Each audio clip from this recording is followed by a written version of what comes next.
What's up, Bam Bam here. Yung tungkol nga pala kay Idol Carlos Yulo, di ba? Ang daming taong mga basher din na kino-content yung nangyari sa buhay niya between him and his mother, di ba? Dapat daw kahit papaano ibigay niya yung pera sa nanay niya. Kahit ipatago man lang. Sa akin, huwag tayong mangialam doon dapat, di ba?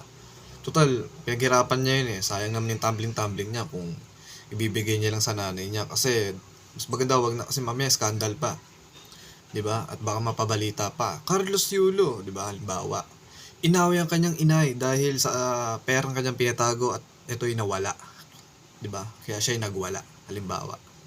So mas maganda wag na lang ibigay kasi hindi dahil pinaghirapan niya, para mas maganda pag nasa kanya at nawala, siya yung sisihin, 'di ba? Yun lang yun. Kasi nasa kanya eh. Pero pag pinatago niya kung kanino at nawala, siya pa rin sisisihin. Kasi kumbaga pera mo, ba't mo ibibigay sa iba? Diba? Kahit sabi mo sa nanay mo pa, kung scandal din mangyari, kung malusta, kung mawala. Diba?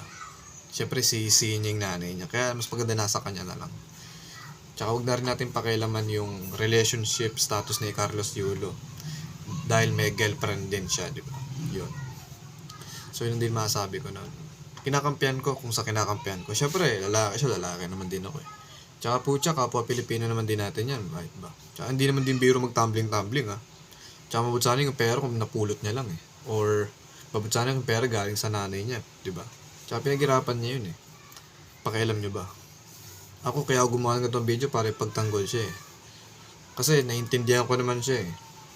Marunong din ako niya mag-tumbling-tumbling, pero di ko na kailangan magpasikat kasi pag nabalian naman ako, di nyo naman ipapagamot, di ba? So, yun lang masasabi ko dun.